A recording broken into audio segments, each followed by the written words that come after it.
오늘도 주일 예배에 오신 여러분을 주님의 이름으로 축복하며 환영합니다. 우리 앞뒤 좌우로 함께 인사하겠습니다. 당신은 존귀한 사람입니다. 네, 8월 한 달 동안에도 여러분과 또 교회 가운데 하나님의 은혜가 충만하기를 예수님의 이름으로 축복합니다. 우리가 오늘 함께 보실 말씀은 요한계시록 4장 1절부터 11절까지의 말씀입니다. 요한계시록 4장 1절부터 11절까지의 말씀입니다. 다 차리셨으면 한 절씩 교독하시고 마지막 절은 합독하겠습니다. 2일 후에 내가 보니 하늘에 열린 문이 있는데 내가 들은 바 처음에 내게 말하던 나팔 소리 같은 그 음성이 이르되 이리로 올라오라. 이후에 마땅히 일어날 일들을 내가 내게 보이리라 하시더라.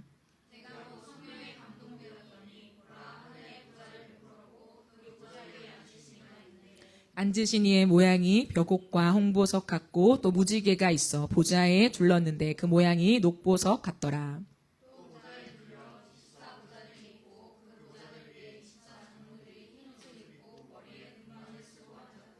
보좌로부터 번개와 음성과 우레소리가 나고 보좌 앞에 켠 등불 7이 있으니 이는 하나님의 7 영이라.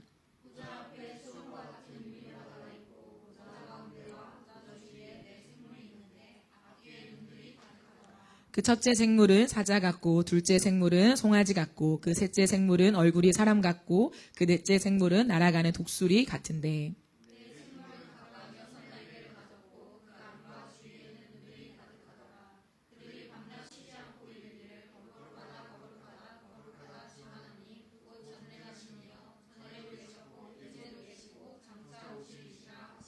그 생물들이 보좌에 앉으사 세세토록 살아계시는 이에게 영광과 존귀와 감사를 돌릴 때에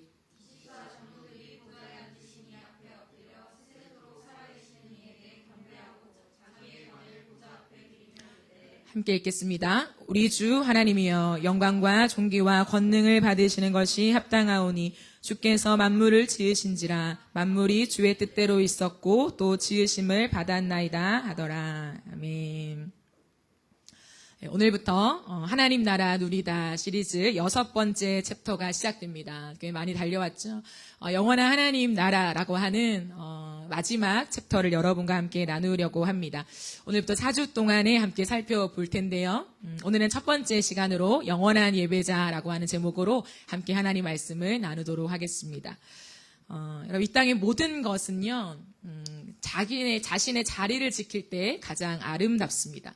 자기가 서야 하는 자리에 있을 때에 가장 아름다운 것이죠. 하나님 나라의 회복을 우리는 지금 나누고 있습니다.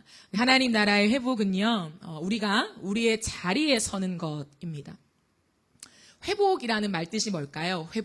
회복은 본래의 자리로 돌아가다라고 하는 의미를 가지고 있어요. 그래서 하나님 나라의 회복이라고 하는 것은 우리가 우리의 본래의 자리로 돌아가는 것. 다른 말로 하면 우리가 서야 하는 그 자리에 서서 그 자리를 지키는 것이 하나님 나라의 회복이라고 할 수 있습니다. 그렇다면 우리의 본래의 자리는 어디일까요? 성경은 우리에게 우리가 어디에 서서 무엇을 해야 하는지를 정확하게 말씀하고 있습니다. 이사야 43장 21절 말씀을 보시면 이 백성은 하나님의 백성들을 의미하죠. 이 백성은 내가 하나님이 하시는 말씀이죠. 내가 나를 위하여 지었나니 하나님을 위한 존재로 지었고 나를 찬송하게 하려 함이니라 라고 말씀합니다. 즉 우리의 본래의 자리는 어디입니까? 우리가 가장 아름다움이 빛을 발할 수 있는 자리, 우리가 서서 지켜야만 하는 그 자리는 하나님을 찬송하는 자리입니다. 하나님을 위하는 자리요. 하나님 분명히 우리에게 말씀하셨어요. 우리는 하나님을 위하여 지음받은 존재라고요. 그래서 하나님 편에 서는 자리, 이 땅을 살아가는 동안에 어떠한 상황과 환경 속에서도 우리가 하나님의 편에 서는 것, 그것이 우리의 자리가 되어야 합니다. 창조주이시며 구원자이신 삼위일체 하나님만이 예배를 받기에 합당하신 분, 정말 이 고백을 하고 계십니까? 하나님은 창조주이십니다. 하나님은 구원자이십니다. 하나님 한 분만 찬양받기에 합당하십니다. 라고 하는 그 믿음이요. 그 믿음을 가지고 주님을 향하여 항상 찬양하는 자리 말이죠. 그 자리가 저와 여러분이 서야 하는, 지켜야 하는 벗어나면 안 되는 그 자리라고 성경은 말씀하고 있습니다. 그렇기 때문에 여러분, 하나님 나라가 어떻게 이 땅에 임하고 어떻게 누려질까요? 예배자가 있는 곳에 임하게 됩니다. 예배자들이 세워지는 곳에 하나님 나라는 임하며, 예배자들이 서 있는 곳에 하나님은 당신의 주권과 다스림과 하나님의 임재와 그 얼굴을 보이시면서 함께하고 계신다라는 거죠. 그렇기 때문에 이 하나님 나라의 회복을 방해하는 존재가 있죠. 사단입니다. 사단은 이 땅이 끝나기 전까지 지속적으로 자신의 모든 것을 다해서 방해하는 것이 무엇이냐면 하나님 나라의 회복을 방해하는 것이죠. 그렇기 때문에 그 사단은 우리가 예배자로 서지 못하게 방해합니다. 그리고 우리의 삶에서 우리가 예배하지 못하게 방해합니다. 여러분, 예배를 뜻하는 워십이라는 단어는요, 즉 합당한 가치, 최고의 가치를 돌려드린다라고 하는 의미를 가지고 있어요.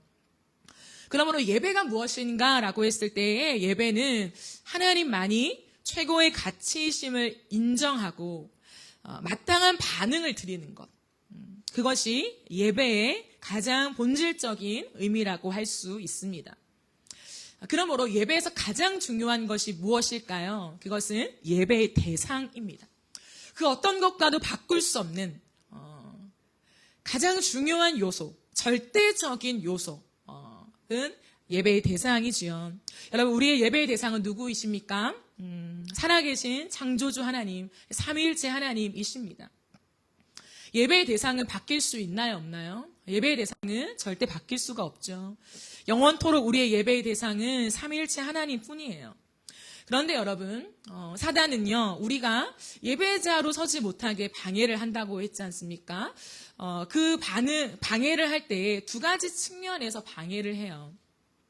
하나는 뭐냐면, 우리가 예배의 자리로 나아가지 못하게 방해를 합니다. 예배 시간을 지키지 못하게 해요. 예배를 갈망하지 않게 해요. 예배에 대해서 시큰둥한 마음을 가지게 한다는 거죠. 그러다 보면 나아가고 싶지 않죠.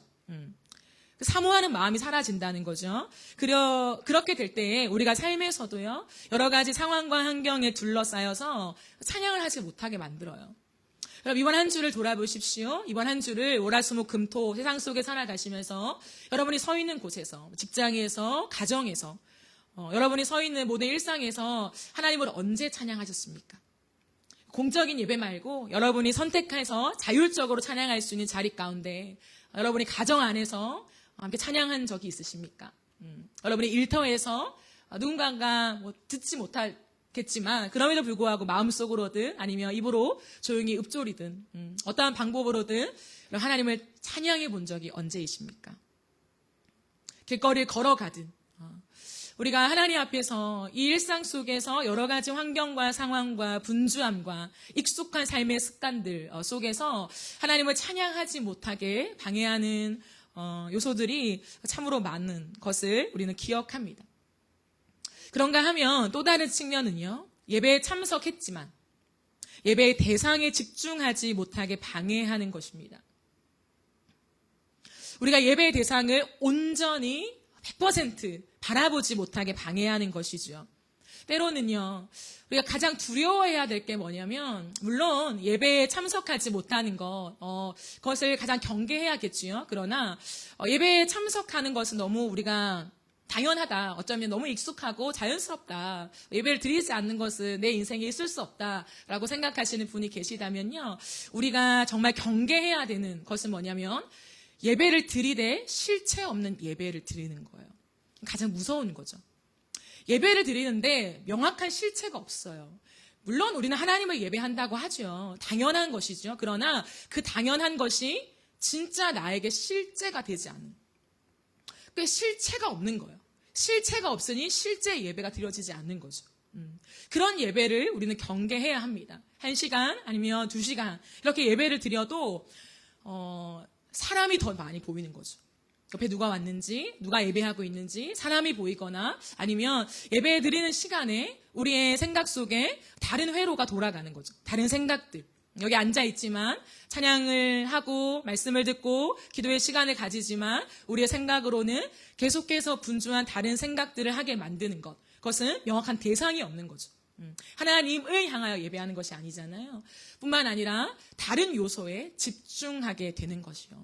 그래서 우리의 마음이 이 예배의 대상이 우리가 앞서 고백했듯이 창조주 하나님, 나를 구원하신 하나님, 나를 죽기까지 사랑한다라고 하신 그 하나님, 그 주님만이 우리의 예배의 대상이시지만 실상 우리의 예배는 그 대상을 향하여서 온전한 예배를 드리지 못하게 되는 경우가 허다한 거죠.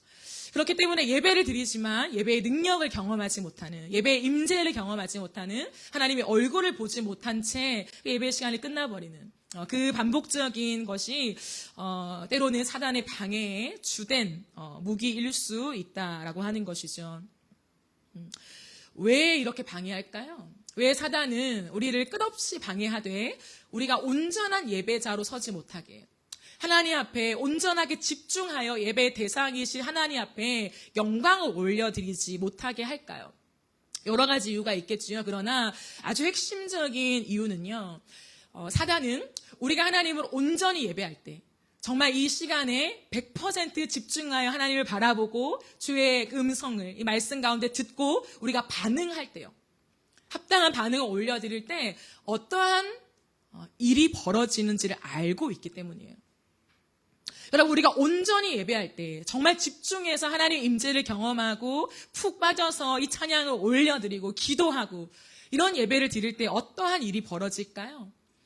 성령 가운데 우리의 육으로만 예배하는 것이 아니라 성령이 우리를 사로잡아서 우리가 예배하게 될 때에요. 우리는 하나님의 아름다우심에 매료되게 됩니다. 가장 큰 특징이에요. 예배 가운데 하나님을 보게 돼요. 우리의 육안으로는 볼 수 없었던, 바쁘고 분주한 삶 속에는 명확하게 쳐다볼 수 없었던 그 하나님을 우리가 성령으로 예배하는 가운데 그 주님의 얼굴을 마주하게 되면서 하나님의 아름다우심에 완전히 매료되게 됩니다.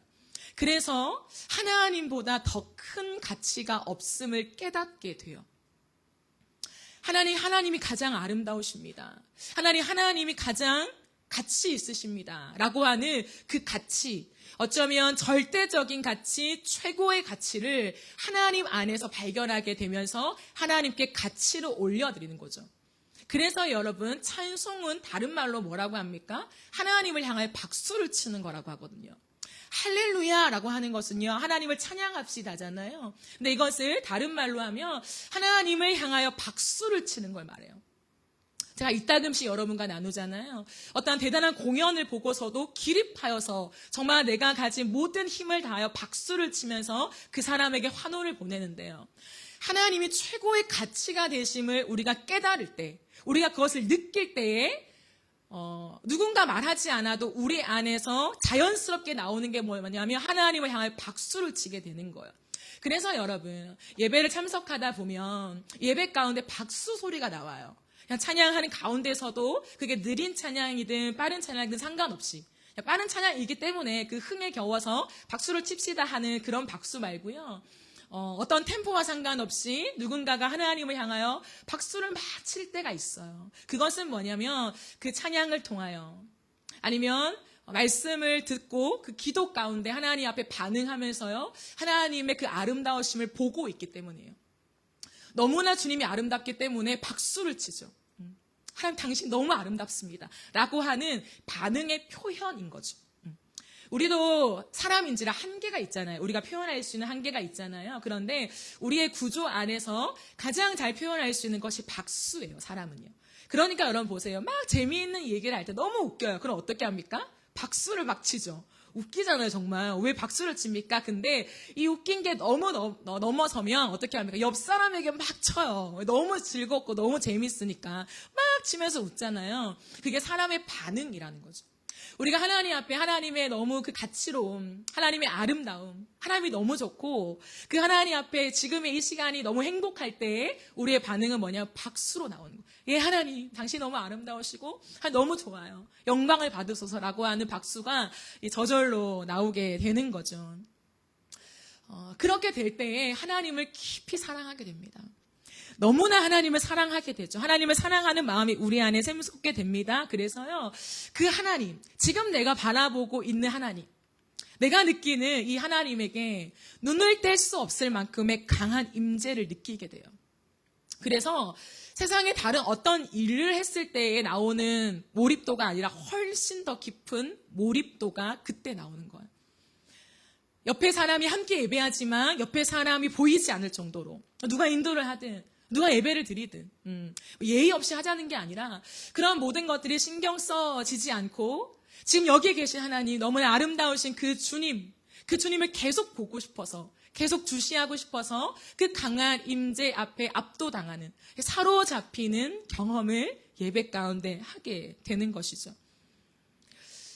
그때요, 하나님의 마음을 알게 됩니다. 하나님의 마음이 우리 안에 느껴져요. 그래서 이런 깊은 임재 예배 가운데 경험케 되어지는 것을 한마디로 뭐라고 하냐면 사랑의 연합이라고 해요. 사랑의 연합. 사랑의 연합이 일어나게 됩니다. 이 연합은 뭐냐면, 여러분, 하나님 우리를 사랑하시잖아요. 그죠? 그런데 하나님이 나를 일방적으로만 사랑하시는 것이 아니에요.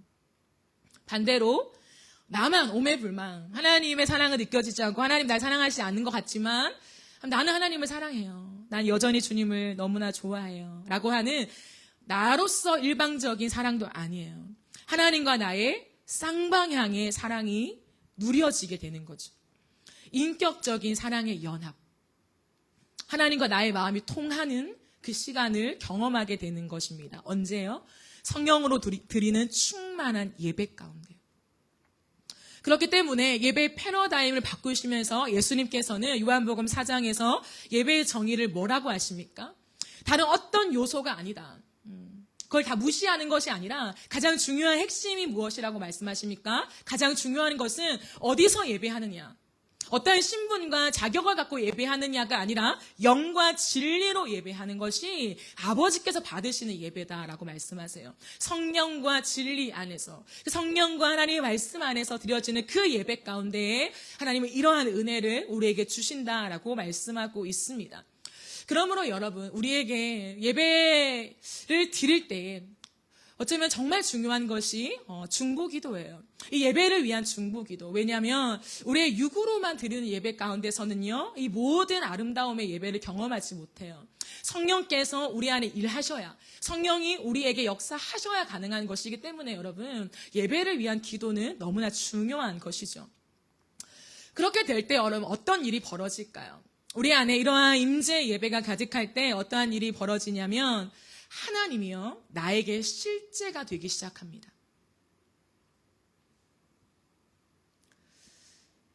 내가 하나님을 만나고 경험하고요, 그 주님의 마음을 느끼는데 어떻게 하나님이 지식이 될 수 있겠습니까? 지식이 머물 수가 없죠. 내가 하나님을 내 삶의 실제가 되는데 어떻게 그 주님이 정보가 되며 종교가 되며 교회에서 듣는 이야기가 될 수 있겠습니까? 내가 직접 지금 주님을 영적으로 보고 있는데요. 하나님이 지금 여기 계신 하나님,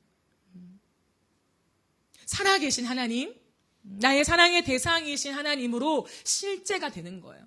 여러분, 이 자리에 지금 우리는 11시 예배를 드립니다. 11시가 되면 사도신경으로 예배가 시작되죠. 우리 성도들이 함께 모여서 하나님 앞에 나아가는 예배입니다. 근데 여러분, 여기에 이렇게 성도들이 모여서 하나님을 예배하는데 정말 이 자리 가운데 하나님이 실제하고 계심이 믿어지십니까? 정말 이 자리 가운데 우리가 모여서 그냥 예배를 하는 것이 아니라 정말 명확한 대상, 하나님이 이곳 가운데 계셔서 나는 그 하나님을 바라보며 하나님께 예배하는 것이 정말 믿어지십니까? 우리가 이런 예배를 드리다 보면 하나님이 이제 나의 현실이 되게 되는 거예요. 하나님이란 존재가 영적인 세계에서 일어나는 영적인 일, 어떤 신앙의 차원이 아니라요, 하나님이 나의 현실이 되기 시작합니다. 그렇게 하나님과 인격적인 만남이 이루어지면서 하나님을 만나잖아요. 그러면요, 따라오는 게 뭐냐면 우리의 믿음이 깊어져요. 그리고 그 믿음은 이제 어떤 믿음이 되냐면 내 삶에서 믿음의 싸움을 싸우게 하는 현실의 무기가 됩니다. 장식용 무기가 아니에요. 어딘가에 비치해 놓는 나는 교회 다녀, 나는 하나님을 믿어, 같이 부적과 같이 사용하는 장식용 무기가 아니라 실제 내 현실을 믿음으로 살게 하는 능력이 된다는 거죠. 그렇기 때문에 믿음은 동사라고 계속 말씀드렸잖아요. 그죠? 믿음은 명사가 아닙니다. 믿음은 정보와 지식이 아니에요. 믿음은 동사입니다. 우리를 움직이게 하는, 사라지게 하는, 역사를 일으키게 하는 그러한 움직이는 실체라는 것이죠. 그럴 때 히브리서 저자가 고백했듯이요, 우리에게 어떠한 일이 벌어지냐면 정말 연약한 나, 늘 넘어지는 나, 늘 실수하고 늘 하나님을 모른 척했고 때로는 이런 수없이 많은 부족함을 가졌던 나에게 어떤 일이 벌어지냐면 세상이 감당치 못할 믿음의 사람이 된다는 거예요. 세상이 감당치 못한다? 세상이 그 어떤 우리에게 상황과 여건과 환경을 줘도 더 이상 하나님을 예배할 수 없어. 이 상태에서 하나님을 예배한다고? 말이 안 되지 않아? 너희 하나님 어디 계신데? 라고 하는 끝없는 불화살을 쏘면서 우리를 공격한다 할지라도 세상이 감당하지 못할 그 어떤 유혹과 불화살에도 끄떡하지 않는 믿음의 사람으로 이 땅을 살게 되는 역사가 나에게 벌어진다는 거예요. 대단한 어떤 다니엘에게만 벌어지는 것이 아니라 다윗에게만 벌어졌던 이야기가 아니라 오늘 2024년 이 8월을 살아가는 내 현실 가운데, 내 인생 가운데 실제가 되어서 이루어지는 것. 어떠한 직장의 일들, 어떠한 삶의 일들, 어떠한 사람과의 관계의 문제든, 어떠한 기분이든, 어떠한 감정이든, 어떠한 현실 가운데 있든 그것과 상관없이 그 믿음이 나에게 무기가 되고 실제가 되어서 오늘을 하나님 앞에 살아가게 하는 능력이 된다는 거죠. 이것이 무엇이냐면 예배의 능력입니다. 예배는 그렇게 간단한 것이 아니에요. 예배는 엄청난 능력입니다. 하늘의 능력과 영광이 이 땅 가운데 이루어지되 나에게 먼저 적용되어져서 나를 바꾸고 내 영을 바꾸고 그러므로 내 삶을 바꾸고 내 직장과 가정과 환경을 바꾸어내는 정말 어마어마한 능력이에요. 그렇기 때문에 여러분 한번 생각해 보십시오. 내가 정말 그래 그토록 말하는 능력, 모든 것을 이길 수 있다고? 내 기분도, 감정도, 사람과의 관계가 어그러진 것도, 내 삶에 지금 당장 미래가 보장되어 있지 않아도 그 어떤 상황에도 나를 믿음으로 살게 하는 능력이 예배라고, 그리고 그것이 하나님 말씀에서 가르쳐주고 있는 거잖아요. 그렇다면 저와 여러분은 그 예배의 능력을 충분히 누리고 있으십니까? 수없이 많은 예배를 드리는데 그 예배를 통하여서 정말 내 삶이 변하고 내 목적이 변해서 단순히 내 안에 있는 가치관만 변하는 것이 아니라 정말 내 삶이 변하고 우리 가정이 달라지고 우리 가정 안에서의 하나님의 역사가 임하고 이러한 간증들, 특별한 어떠한 일 속에 평생을 살아도 막 50년, 60년 살 때 한두 번 경험하는 그런 것이 아니라 정말 내 매일의 일상 속에 하나님의 간증과 역사와 내 감정을 뛰어넘는 그런 하나님의 은혜를 경험하는 예배의 능력이 여러분의 삶에 충만하게 임하고 계십니까? 만약에 그렇지 못하다면 오늘 다시 한번 하나님께서 성령을 통하여 사도 요한에게 보여주신 그 천상의 예배를 한번 주목해 보시지 않겠습니까? 오늘 우리가 읽은 요한계시록 4장, 그리고 읽지 않았지만 5장까지 이어지는 4장, 5장은요 천상의 예배를 보여주고 있는 장면이에요. 가장 완전한 예배입니다. 가장 아름다운 예배예요. 사단이 우리의 머리털 하나도 건드릴 수 없는 영광의 예배입니다. 그럼 이 천상의 예배는요, 언제 드려지고 있을까요? 지금 드려지고 있다는 거예요.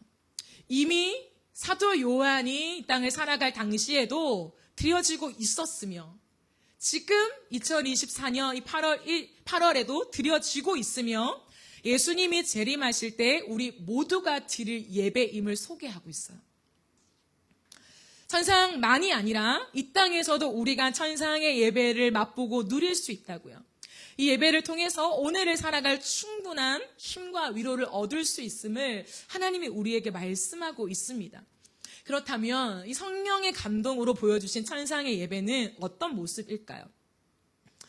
상상력이 좀 필요한데요. 여러분이 상상할 수 있는 최대한 큰 경기장을 한번 떠올려 보세요. 세상에서 가장 큰 실내 경기장이 필리핀에 있다고 하더라고요. 가보셨습니까? 그렇죠? 저도 안 가봤어요. 네, 가장 큰 규모의 경기장이 필리핀에 있대요. 네, 어쨌든 내가 상상할 수 있는 최고의 경기장을 한번 떠올려 보세요. 그 경기장을 보면 앞에 가장 핵심부가 있고 그 핵심을 둘러싸서 스탠드가 있죠. 사람들이 앉아서 그 경기를 볼 수 있는 그 스탠드가 있습니다. 그런 모형을 한번 생각해 보시라는 거죠. 그 대열을.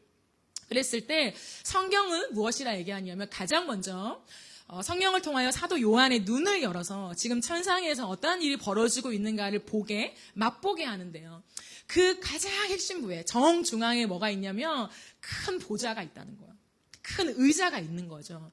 왕이 앉는 그 의자가 있는 거죠. 그런데 그 의자에 누가 있냐라고 했을 때 그 위에 무지개가 있습니다. 그 보좌 위에 무지개가 있어요. 무지개는 뭐냐면 언약을 상징하거든요. 노아의 무지개 아시죠? 그 홍수가 지난 다음에 하나님 언약하신 그 무지개. 그래서 무지개는 보통 언약에 신실하신 하나님, 성부 하나님을 상징합니다. 그런데 여러분, 그 무지개가 딱 놓여져 있으면서 성부 하나님이 이 보좌의 주인이심을 말하고 있어요. 그리고 4장 5장을 이어서 보면요. 그 앞에 우리를 위하여 일찍 죽임을 당하신 어린 양으로 비유되는 예수 그리스도가 그 보좌에 같이 계십니다. 같이 앉아 계세요. 그리고 그 보좌 앞으로 7 영이라고 묘사되는, 여러분 7 등불로 묘사되는 성령이십니다. 7은 완전수예요. 그래서 온 땅에 계신 그 영을 표현하고 있습니다. 그러니 정중앙에 한 보좌가 펼쳐져 있는데 그 보좌에 누가 계십니까? 성부 하나님, 성자 하나님, 성령 하나님, 그 삼위일체 하나님께서 보좌의 주인공으로 그 한 중앙에 계신 거죠. 그러면 소개되고 있는 것이 내생물이 등장해요. 그죠? 성경을 보니까 8절을 보십시오. 8절에 보실 때에 노래를 하는데 이 내생물은 누구냐면 사자 같고 송아지 같고 사람 같고 독수리 같은 내생물이 있습니다. 이 내생물은요, 일반적으로 하나님이 창조하신 모든 피조물을 상징합니다. 사라고 하는 것은 동서남북의 숫자를 의미해요. 그러니까 모든 나라, 모든 열방, 모든 것을 통칭합니다. 그래서 하나님이 창조하신 모든 피조물들을 상징하는 그런 표현이 내생물이에요. 근데 이 내생물이 8절을 보니까 밤낮 쉬지 않고 그 보좌를 향하여서 서서 찬양하고 있습니다. 어떻게요? 거룩하다, 거룩하다, 거룩하다. 성경에서 3번 반복하는 것은 강조의 의미입니다. 하나님의 거룩하심을 바라보고 있죠. 얼마나 거룩했으면 거룩하다, 거룩하다, 거룩하다. 주 하나님. 그분은 주라는 거죠. 전능하신 하나님이라고 말합니다. 근데 그분을 보니까 전에도 계셨고 이제도 계시고 장차 오실 그 영원하신 분으로 소개하고 있죠. 그분께 영광과 존귀와 감사를 올려드리는 거예요. 그 보좌를 감싸고 내생물처럼 보이는, 내생물 진짜 내생물이 아니에요. 이거 다 상징입니다. 내생물처럼 보이는 온 피조물이 둘러서서 그 주님을 향하여서 경배를 올려드리고 있어요. 그런데 그러자 또 한 그룹이 등장합니다. 24장로들이 등장을 해요. 보좌에 앉으신 이를 다시금 다 둘러싸고 있어요. 그 넓은 경기장과 같은 그 곳에서 보좌를 둘러싸고 24장로들, 24의자가 있어요. 24개의 의자, 보좌가 있는데 그 위에 24장로들이 앉아 있다고 되어 있어요. 근데 특징이 뭐냐면 흰 옷을 입고 있고요. 머리에 금관을 쓰고 있었다.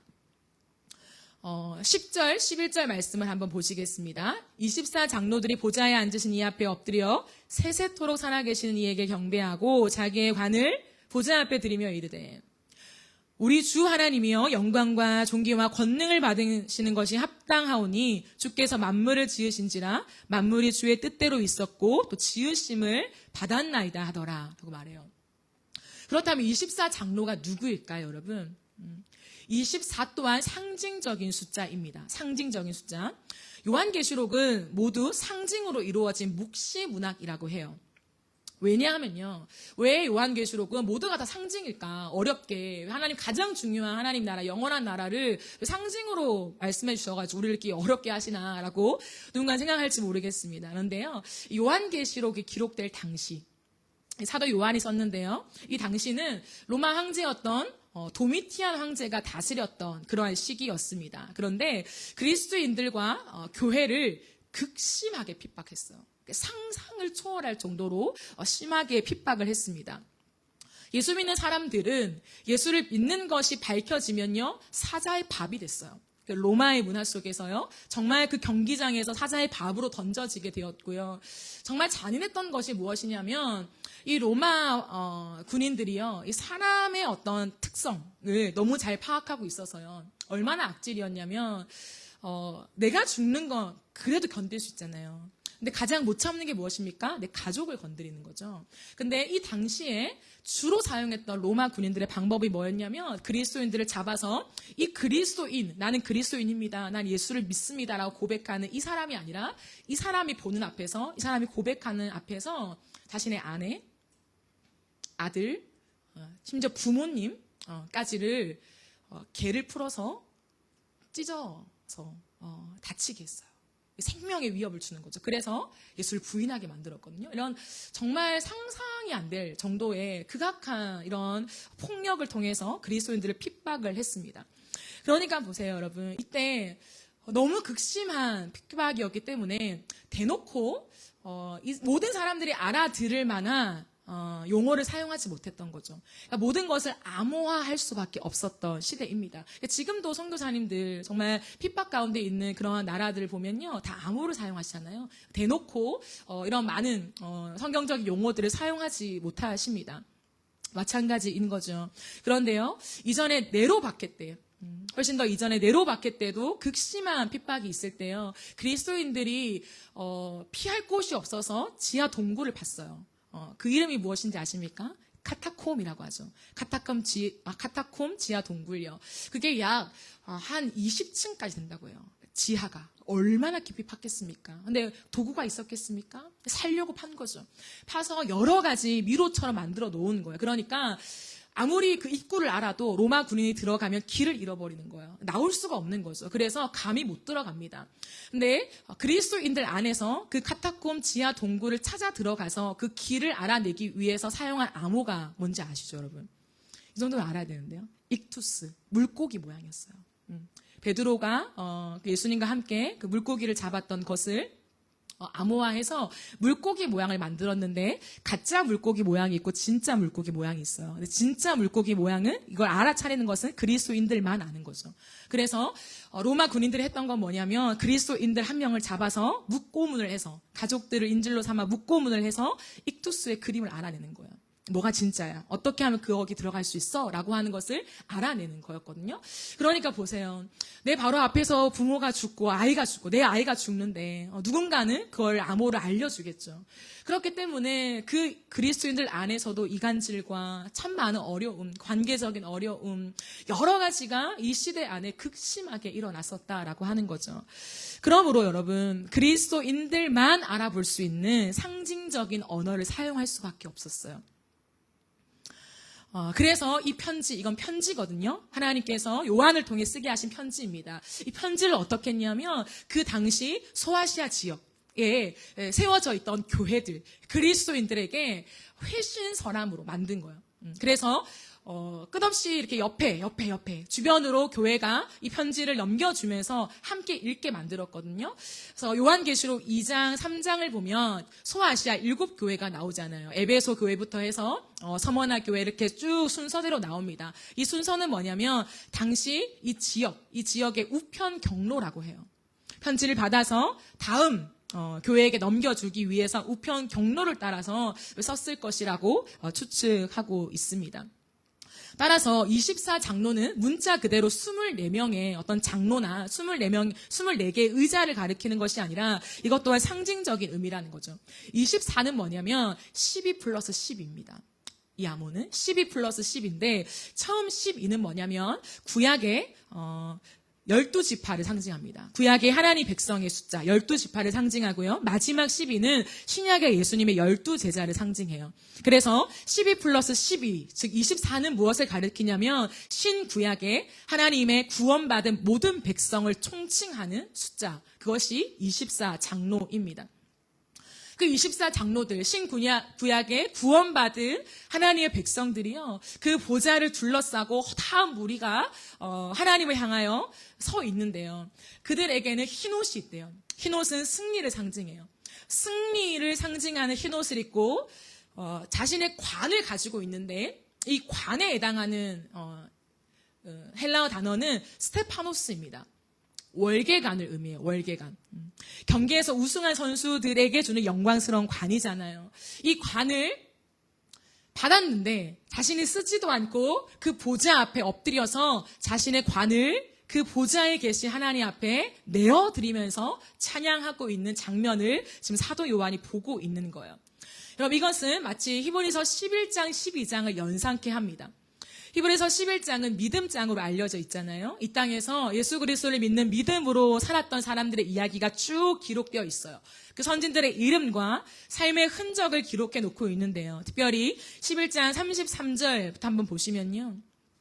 그들은 믿음으로 이 땅을 살았다라고 해요. 믿음으로 나라들을 이기기도 하며 의를 행하기도 하며 약속을 받기도 하며 사자의 입을 막기도 하며 34절을 보시면 불의 세력을 멸하기도 하며 칼날을 피하기도 하며 35절은 또 어떤 이들은 더 좋은 부활을 얻고자 하여 심한 고문을 받되 구차히 풀려나기를 원하지 아니하였고 어떤 이들은 조롱과 채찍뿐 아니라 결박과 옥에 갇히는 시련도 받았으며 돌로 치는 격과 톱으로 켜는 것과 시험과 칼로 죽임을 당하고 양과 염소의 가죽을 입고 유리하여 궁핍과 환난과 학대를 받았으니 이런 사람은 세상이 감당하지 못하느니라.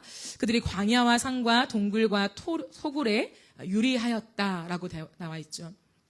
하나님 나라를 위해서 이 땅 가운데 타협하지 않고 자신의 모든 고난을 감수하며 목숨을 다 바쳐 믿음의 지조를 지킨 믿음의 선진들의 이야기입니다.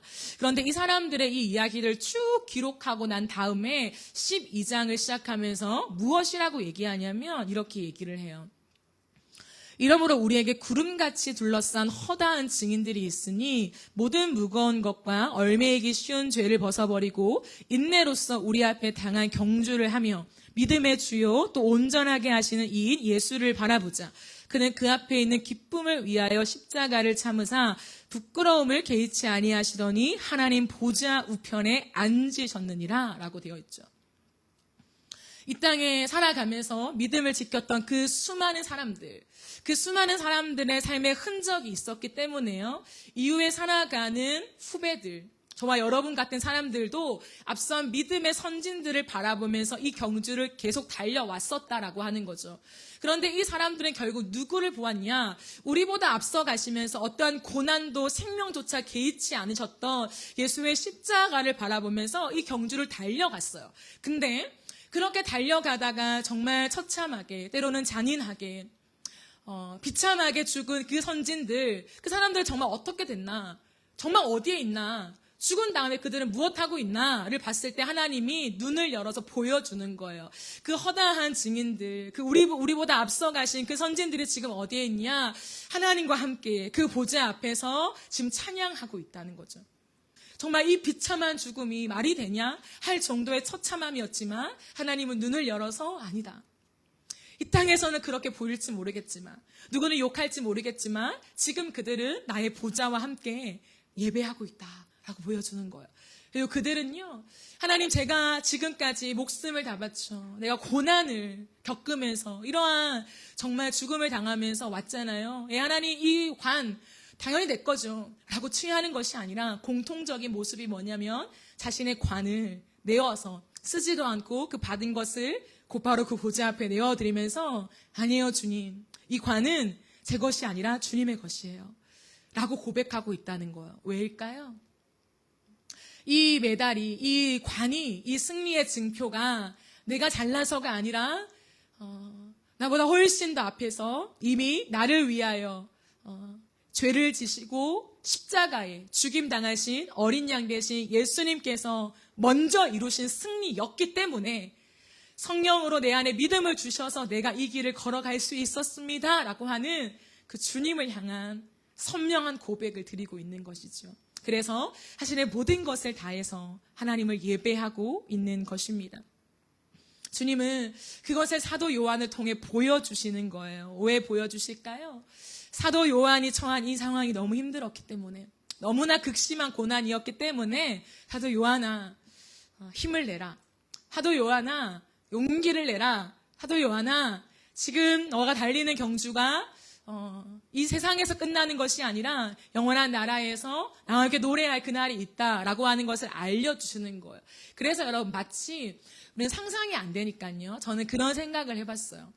어린 아이들에게는 이 땅을 살아가는 동안에 만약에 우리가 이 공간 안에 지금 있어요. 그러면 저 하늘 위에 떠다니는 비행기를 잘 생각하지 못하잖아요. 그냥 내 눈앞에 보는 것이 전부예요. 엄마 아빠랑 있고 내 친구들 장난감 이렇게 있는 게 고작이죠. 그런데요.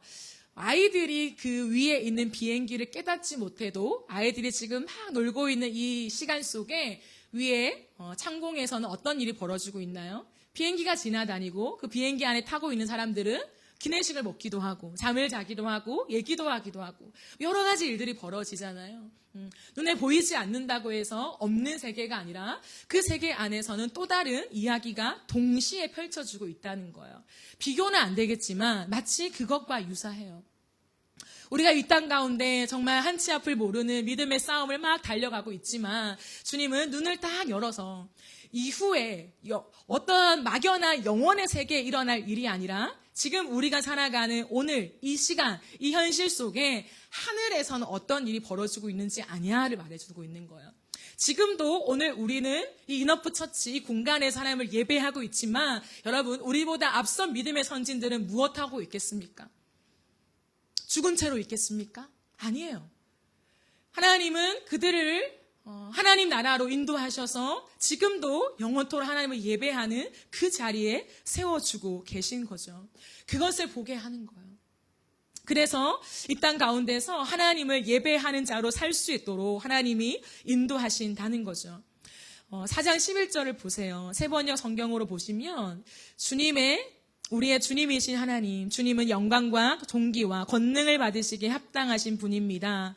만물을 창조하셨고 만물이 주의 뜻대로 생겨났고 또 창조되었기 때문에 내가 주님을 찬양합니다 라고 하며 창조주 주님을 찬양해요. 그리고요 그 둘레를 정말 셀 수 없을 만큼 허다한 천사들이 함께 둘러싸고 있으면서 하나님을 찬양하고 있다고 해요. 셀 수 없기 때문에 천천히요 만만이라고 하거든요. 우리가 읽지 않았지만 요한계시록 5장 11절 12절을 보십시오. 많은 천사의 음성이 그들을 둘러싸고 있습니다. 큰 음성으로 이르되 죽임을 당하신 어린 양은 능력과 부와 지혜와 힘과 존귀와 영광과 찬송을 받으시기 합당하도다. 이걸 7중 찬양이라고 하거든요. 완전한 찬양. 할 수 있는 모든 것을 다 바친 찬양이에요. 찬양, 능력과 부와 지혜와 힘과 존귀와 영광과 찬송. 하나님 이 땅에 있는 좋은 모든 것, 이 땅에 가장 빛나는 모든 것, 하나님 우리가 표현할 수 있는 가장 아름다운 모든 것은 당신의 것입니다. 당신에게 어울리는 표현입니다. 라고 하면서 하나님 앞에 모든 천군 천사가 주님을 찬양하고 있는 장면이지요. 이 질서 있는 예배가 천상의 예배 가운데 끝없이 밤낮 쉬지 않고 올려지고 있음을 하나님께서 사도 요한에게 앞서 보여주고 있다라고 하는 거죠. 사랑하는 여러분, 그 당시에 살아갔던 수많은 사람들에게 보좌라고 하는 것, 왕의 의자라고 하는 것은요, 모든 사람은 로마 황제를 떠올려요. 그 끔찍한 로마 황제. 모든 것을 손에 쥐고 사람들을 정말 잔인하게 핍박하는 로마 황제. 근데 주님은요, 눈을 들어 보게 하시면서 아니다. 세상을 살아가는 동안에는 로마 황제가 저 보좌의 주인공인 것 같지만 이전에도 그랬고 지금도 그렇고 영원히 올 모든 세상 속에 모든 시간 속에 이 보좌의 주인, 진짜 진정한 주인은 예수 그리스도, 하나님 밖에 없다라고 하는 것을 보여주고 있는 거예요. 그래서 하나님을 찬양하라고. 눈에 보이는 왕을 보면서 두려워 떨지 말고, 눈에 보이는 상황 속에서 너의 마음을 흔들리게 하지 말고 영원한 왕을 봐라. 변하지 않는 그 보좌를 봐라. 그리고 그 하늘 보좌를 향하여 예배하라라고 말씀하고 있습니다. 여러분 참 신기한 것은 이 모든 존재들이 동일하게 하나님을 찬양하는 핵심이 무엇이 있냐면 하나님 주님은 세세무궁토록 영원하신 하나님입니다라고 하는 고백이에요. 모두가 다 그 고백을 합니다. 하나님의 모습을 보니 그 주님 앞에 터져나오는 고백이 뭐냐면 하나님, 주님은 만들어진 존재가 아니에요. 주님은 시들 존재가 아닙니다. 언제부터였는지는 우리는 알 길이 없지만 영원 전부터 앞으로 있을 영원까지 주님은 영원하신 하나님, 변하지 않는 한 분 하나님이십니다라고 고백하는 거예요. 사랑하는 여러분, 이것이 하나님께서 오늘 저와 여러분에게도 보여주고 싶으신 예배요, 참여시키고 싶으신 예배라는 거예요. 물론 완벽하게 우리가 천상의 예배와 같이 천사들을 함께 모아서 예배하지는 못하죠. 그러나 지금 이곳 가운데서도 주님은 성령으로 말미암아 우리가 천상의 예배에 참여할 수 있다. 하나님의 그 압도하는 영광과 주님의 보좌를 보면서 이 땅의 통치자가 누구인가를 확인하고 그 주님 앞에 정말 최고의 영광을 올려드릴 수밖에 없는 그 예배자가 된다라고 말합니다. 여러분, 이것은요, 단순히 우리가 구원을 받아서 하나님 나라 안으로 들어가는 것을 말하는 것이 아니에요. 우리가 어떻게 유한한 존재가 영원한 존재가 되어서 영원토록 그 영원하신 주님을 예배할 수 있겠습니까? 그것은요, 하나님만이 영원하신 분인데 그 하나님과 우리를 성령께서 연결해 주고 계시기 때문이에요. 제가 앞서 말한 사랑의 연합이요, 인격적인 연합이요, 십자가를 통한 연합이요, 그 연합이 있기 때문에요, 이 연합은 절대 끊어지지 않는 거예요. 우리가 영원을 살아가더라도 그 영원의 세계 속에 이 연합은 끊어지지 않습니다. 여러분, 끊어지면 어떻게 될까요? 우리는 영원한 예배자가 못 돼요. 우리는 영생을 얻을 수 없습니다. 영생은요, 무언가를 얻는 것이 아니에요. 내가 가지는, 이제 내 소유가 되는 이런 차원이 아니라요, 영원하신 하나님과 붙어 있기 때문에 절대 떨어지지 않는다는 거, 이제는. 그래서 내가 영원한 예배자가 되어서 하나님 앞에 영원 무궁토로 주님을 찬양하는 예배자로 하나님이 세워주시는 것입니다. 그러므로 하나님을 떠나서, 예수 그리스도를 떠나서 있는 천국은 존재하지 않아요, 여러분. 천국은 파라다이스가 아닙니다. 천국을 가고 싶은데 예수님을 믿어야 되니까 예수님을 믿으면 천국을 갈 수 있는구나, 우리가 영원토록 그 나라를 살아갈 수 있는 거구나 라고 하는 분리된 개념이 아니라는 거예요. 천국은 뭐냐면 하나님이 계신 곳이죠. 더 쉽게 말하면 천국은 하나님 자체입니다. 그렇기 때문에 하나님은 영원하신 주님과 우리를 연결시키는, 연합되게 하시기 위하여 구원을 주시는 거죠. 그래서 영원토록 우리가 하나님을 예배하는 예배자로 살아가게 되는 거예요. 여러분, 찬송가에 태산을 넘어 험곡에 가도라는 찬양이 있어요. 이 찬양을 아십니까? 태산을 넘어 험곡에 가도 빛 가운데로 걸어가면 주께서 항상 지키시기로 약속한 말씀 변치 않네. 그 다음 가사가 무엇입니까? 하늘의 영광, 하늘의 영광, 나의 마음속에 차고도 넘쳐 할렐루야를 힘차게 불러 영원히 주님을 찬양하세요. 여러분, 이것이요, 이 땅을 살아갔던 사람들의 고백이었어요. 얼마나 힘들었으면 태산을 넘어 험곡에 가더라고 말하겠어요. 하나님, 산을 넘어도 강을 건너도 끝이 없네요. 때로는 그러한 어려움이 있을 수 있다는 거예요. 우리의 삶이 끝이 없는 것처럼 어렵고 버거울 때가 있어요. 그런데요, 그때 믿음의 선진들은 찬양을 불렀다는 거예요. 예배를 드렸다는 거예요. 하나님, 태산을 넘어 험곡에 가도 내가 빛 가운데로 걸어가고 있습니다. 예수 그리스도를 바라보고 가고 있습니다. 그러니 주님, 내 마음속에 하늘의 영광이 차고 넘치네요. 그러니 할렐루야를 어떻게 해요? 힘차게 불러. 내 가슴에 터져나오는 그 힘을 누가 주신다고요? 다른 어떤 것이 주는 것이 아니라, 세상이 주는 것이 아니라, 음식이 주는 것이 아니라 하나님이 그 성령으로 나에게 힘을 주셔서 걷게 하는 거예요. 때로는 줄여도 가게 하고 힘을 내게 하고요, 목이 말라도 가게 하는 그 놀라운 힘. 오늘 우리가 찬양으로 고백했잖아요. 마르지 않는 샘물, 그 마르지 않는 샘물을 주시면서 가게 하신다는 거예요. 그게 예배입니다. 영원히 주님을 찬양할 것입니다. 오늘 내가 지금 경험하는 이 예배보다 하나님 비교할 수 없을 정도로 황홀한 예배, 그 압도하는 예배를 영원히 드릴 수 있다고요. 하나님, 그날을 내가 바라보며 기대하며 오늘 내가 이 험난한 산을 넘습니다. 이것이 믿음의 선진들 11장에 나오는 사람들뿐만 아니라 오고 오는 모든 이 시대의 믿음의 선진들의 동일한 고백이 아닌가 생각합니다. 말씀을 정리하면서 사랑하는 여러분, 여러분에게 이 예배의 영광이 있으십니까? 예배는 이런 거예요. 예배는 이런 것입니다. 예배는 시시한 것이 아니라 한 번의 예배 그냥 드리고 가는 거고, 오늘 은혜 못 받을 수도 있는 거고, 그런 가벼운 게 절대 아니에요. 예배는 우리가 드리는 것이 아니라 성령 안에서 우리의 눈을 열어서 그 십자가의 은혜를 우리가 정말 받아서 나 같은 죄인, 정말 죄인 중에 괴수인 나 같은 자에게 십자가의 은혜로 구원해 주셔가지고 하나님과 우리를 연결해 시켜주신 거예요. 그래서 성령을 통하여서 눈을 열어서 나와 연결된 그 하나님의 보좌를 보게 하시는 거예요. 내가 영원토록 거할 그 천상을 보게 하시는 거예요. 그러면서 경험케 하시는 거죠. 그러므로 그것을 보면 그 하나님의 존재와 그 실제하심을 보면요, 우리의 인생에는 능력이 나타날 수밖에 없어요. 세상이 흉내낼 수 없는 그 영광이 우리를 압도할 수밖에 없다는 거예요. 그러므로 여러분, 하나님 앞에 최고의 예배를 드려보시지 않겠습니까? 우리가 할 수 있는 정말 최고의 예배, 목요일 예배가 있고 주일 예배가 있고 일주일에 2번이나 예배가 있지만, 그러나 그 예배마다 우리가 할 수 있는 최고의 예배를 드려보시지 않겠습니까?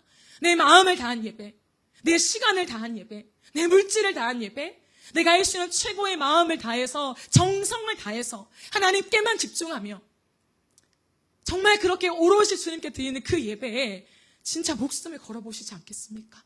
그 최고의 예배를 하나님 앞에 드리는 마음들이 준비될 때는요, 하나님 은혜를 주세요.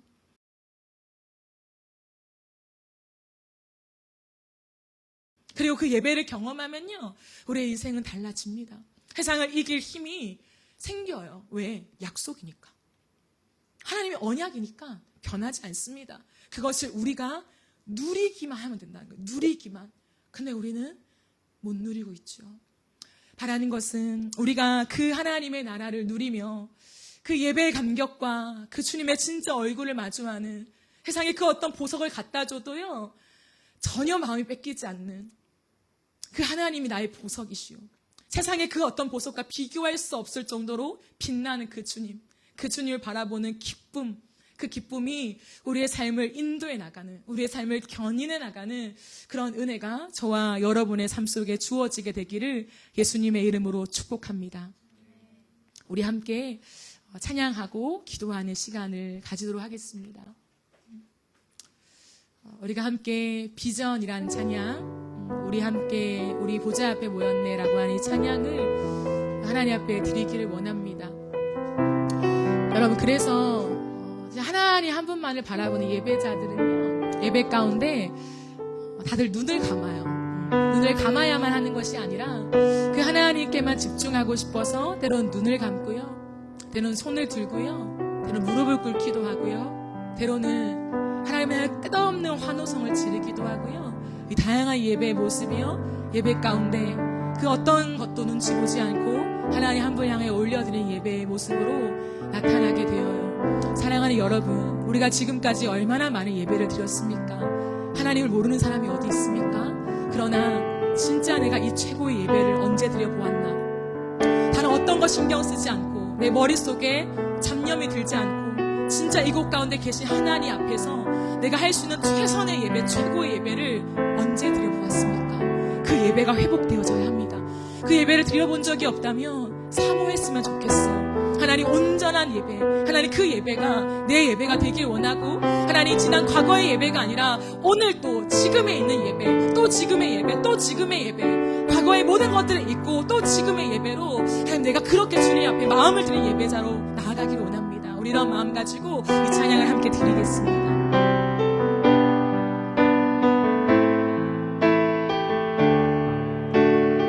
우리 보좌 앞에 모였네.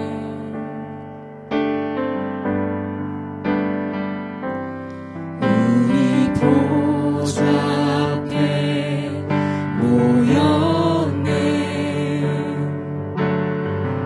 함께 주를 찬양하며 하나님의 사랑 그 아들 주셨네. 그의 피로 우린 구원받았네. 십자가에서 쏟으신 그 사랑 강같이 온 땅에 흘러, 강같이 온 땅에 흘러, 각 나라와 족속, 각 나라와 족속, 백성 백성만원에서 구원받고 마땅한 반응으로 주님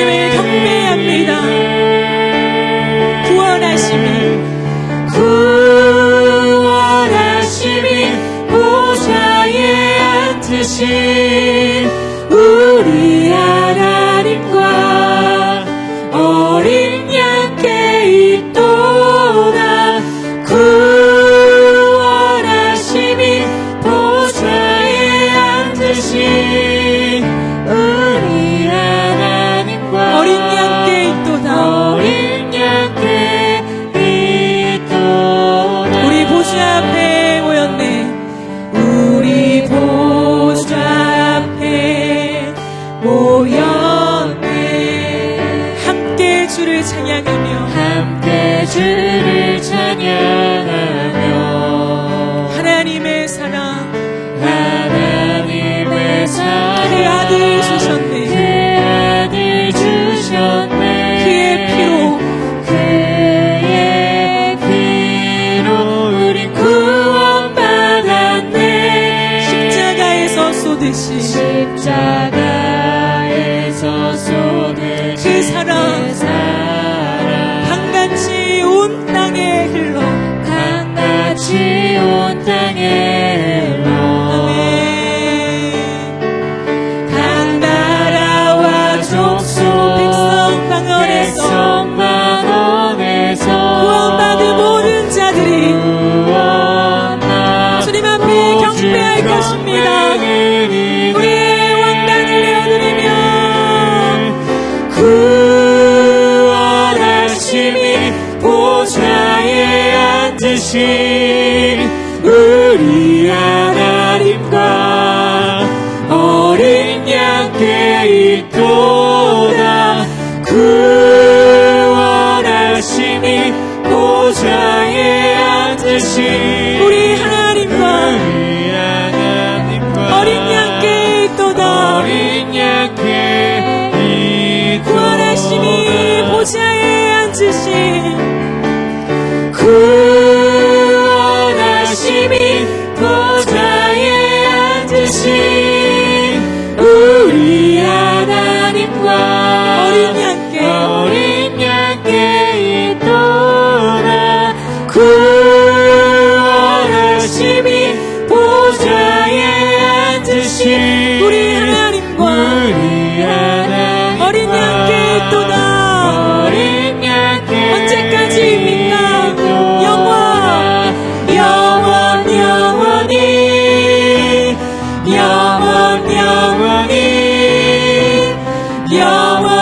영원히 주님께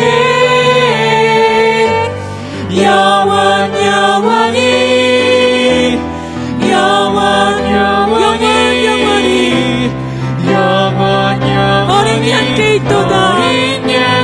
우리 한 번 더 영원히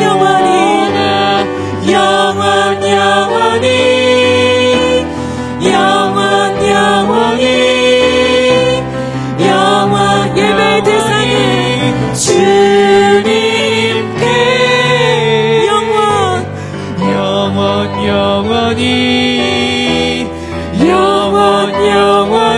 영원히 어린 양께 구원하심이 보좌에 앉으신 우리 하나님과 어린 양께 있도다. 어린 양께 있도다. 구원하심이 누구에게 있습니까? 보좌에 앉으신 우리 하나님과 어린 양께 있도다. 사랑하는 여러분, 우리가 오늘 들은 말씀을 기억합시다. 사랑하는 여러분, 이 땅을 살아갔던 수많은 믿음의 선진들이 지금 어디에 있겠습니까?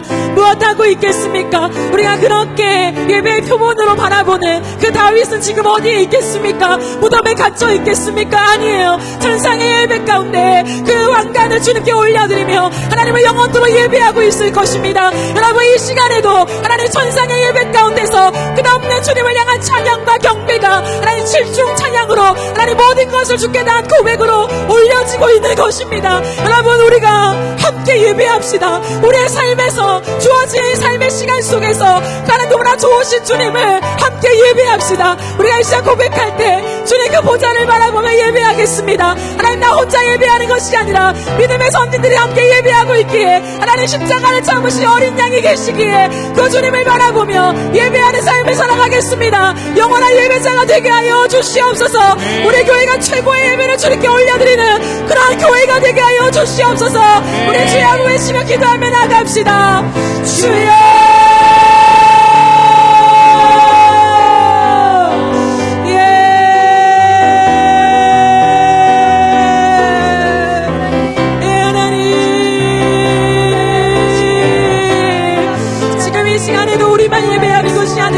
이상에 있는 교회들만 예배하는 것이 아니라 하나님 그 전상에서 하나님 주님과 함께 예배하고 있을 하나님 우리의 믿음의 선지들이 있음을 기억합니다. 하나님, 성경이 허구가 아니라 하나님 정말 진실이라며 하나님 그들이 지금 어디에 있겠습니까? 하나님 그 압도하는 하나님 그 엄청난 하나님 응답 가운데 모자를 펼치신 하나님 언약의 신실을 하시되 우리를 위하여 죽기까지 아들을 내어주시기까지 언약의 신실하신 그 하나님 우리를 위하여 목숨을 내어주신 어린 양 대신 예수 그리스도, 우리와 주님을 연합시키신 성령 하나님께서 삼위일체 하나님으로 보좌에 앉아 계십니다. 주님의 아름다우신 주님, 그 어떤 홍보석, 그 어떤 보석과도 비교할 수 없는 찬란한 영광의 주인공이신 하나님, 우리의 눈을 열어 주의 보좌를 보게 하여 주옵소서. 하나님, 우리만 지금 이 시간들을 싸워내고 있는 것이 아니라 우리의 믿음의 선진들이 하나님 지금도 우리와 함께 주님을 예배하고 있습니다. 하늘과 땅을 연결하여 하나님 우리와 함께 예배하고 있습니다. 주여, 우리의 눈을 열어 주님을 보게 하여 주시옵소서. 하나님 아버지, 주여, 우리 음방다여 주님을 예배합니다. 우리의 예배가 그렇게 빈약한 예배가 될 수 없음을, 우리의 예배가 1시간 2시간 시간만 채우는 예배가 될 수 없음을, 우리의 마음을 빼앗고 생명을 빼앗고 우리의 집중력을 빼앗는 것들을 놔둘 수 없음을 고백합니다. 예배는 능력입니다. 예배는 능력입니다. 예배는 주님을 모는 것입니다. 하나님 최고의 가치를 가지신 주의 앞에 마땅한 영광을 반응으로 올려드리게 하여 주옵소서. 우리의 영을 깨워 주옵소서. 내 영혼아 깨워 주를 찬양할지어다. 내 영혼아 깨워 주님을 찬양할지어다. 내 영혼아 깨워 주님을 찬양할지어다. 내 속에 있는 것들아 다 주님을 찬양할지어다. 우리가 주님을 찬양하지 못하게 막는 악한 영의 역사가 떠나갈지어다. 예수 그리스도의 이름으로 명하나를 떠나갈지어다. 우리가 예배하지 못하게, 하나님 말을 바라보지 못하게 우리의 예배의 대상을 바꾸는 악한 영의 교묘한 실수와 하나님 그러한 공격과 방해가 예수의 이름으로 명하나를 떠나갈지어다. 하나님, 우리 안에 예수 그리스도의 십자가의 영광을 허락하여 줬으니 주여 그 승리를 선포하며 나갑니다. 예수의 십자가 보혈로 사단의 역사가 하나님 온전히 이루어졌으며 하나님, 우리는 하나님 안에서 영원한 나라를 누리는 영원한 예배자가 되었음을 선포합니다. 우리는 영원히 주님을 찬양할 것입니다. 아버지여, 내 영혼아 하나님 주님을 찬양할지어다. 아버지여, 우리가 일어나 주님을 예배하겠습니다. 우리의 어떤 연약함이 가두어져 있지 않겠습니다. 우리는 원래 연약하며 우리는 본래 죄인이며 아버지여, 우리는 연약하고 하나님, 그러나 우리가 연약할 때 주님이 우리를 사랑하셔서 십자가를 지셨사오니 주여 그 믿음을 의지하여 그 말씀을 입에 일어나게 하여 주옵소서. 하나님, 일어나게 하여 주옵소서. 예배하게 하여 주옵소서. 오늘이 처음인 것처럼 최고의 예배를 주님께 올려드리기 원합니다. 입을 열어 주를 찬양하며 우리의 마음을 다하여 주님께 고백하며 주여, 주여, 우리의 예배가 최고의 예배를 주님께 올려드리기 원합니다. 하나님, 천사가 돕는 하나님 예배, 천사가 함께 호위하는 예배, 아버지와 함께 찬양하는 예배, 아버지여 하늘의 영광을 누리는 예배가 되게 하여 주옵소서. 이 땅을 살아가는 동안에 주여 어려움과 힘듦이 있을지라도 하나님의 예배함으로 힘을 내는 하나님 그리스도의 능력이 복되어지길 원합니다. 대산을 넘어 험곡을 가더라도 우리가 빛 가운데로 걸어가며 주께서 항상 함께 하시기에 아버지여 그 약속의 변함이 없기에 우리는 노래할 것입니다. 하늘의 영광, 하늘의 영광, 하늘의 영광 나의 마음속에 차고도 넘쳐. 할렐루야, 할렐루야, 할렐루야, 할렐루야.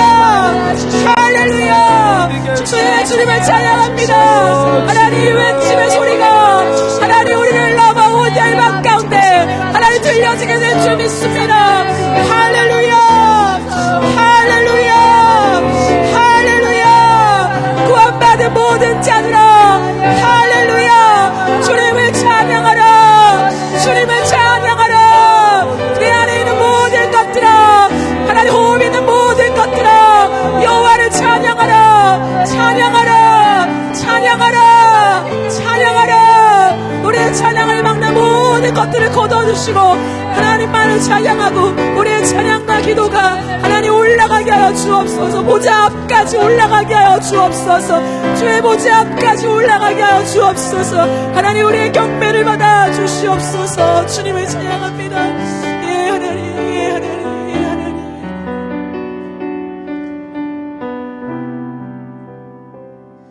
오 주님,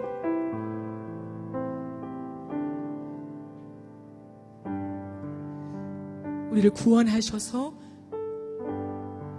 영원한 주의 자녀 삼아 주시고 때마다 시마다 우리의 연약함과 상관없이 하나님을 의지하고 하나님 앞에 기도할 수 있는 특권을 주신 하나님 너무 감사합니다.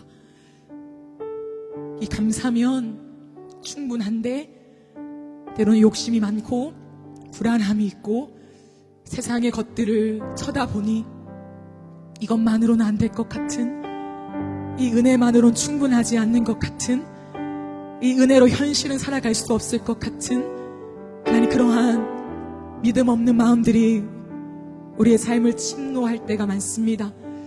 하나님, 그러나 다시는 그런 것들에 우리의 마음을 내어주지 않게 하시고 우리를 사랑하시되 죽기까지 사랑하시며 아들을 내어주신 하나님의 사랑, 그 은혜, 그 구원의 감격, 그것이 우리의 마음을 가득 채워서 우리의 삶의 믿음의 선포와 믿음의 흔적을 남기는 능력이 되어지게 하여 주시옵소서.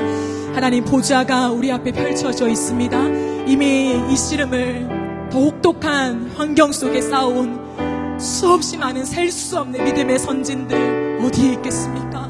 하나님과 함께 있잖아요. 지금도 그 보좌 앞에서 면류관을 주님께 내어드리며 예배하고 있지 않습니까?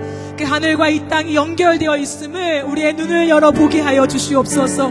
하나님, 주님 앞에 감출 수 없어서 하나님 앞에 칠중 찬양으로, 모든 것을 다한 찬양으로 하나님의 아름다우심을 노래할 수밖에 없는 그 예배의 감격과 능력이 오늘 이곳에 살아있게 하여 주시옵소서. 하나님, 우리의 예배가 잠잠할 수 없음을 고백합니다. 우리의 예배 속에 다른 어떤 것이 끼어들 수 없음을 고백합니다. 하나님, 예배다운 예배, 최고의 예배로 주님께 올려드릴 때에 하나님, 매번 예배마다 하나님의 압도하는 임재를 경험하여서 또다시 이 땅을 살아갈 용기와 힘을 얻게 하여 주시고 영원한 천국, 영원한 나라를 바라보면서 이 땅에 우리의 경주를 하나님 힘차게 달려갈 수 있도록 은혜 베풀어 주시옵소서. 주님은 살아계십니다. 세세 무궁토록 살아계신 창조주요 구원자이신 하나님이십니다. 주님, 우리의 삶을 통하여, 우리의 교회의 예배를 통하여 영광 받아 주시옵소서. 감사드리며 예수님의 이름으로 기도드립니다. 아멘.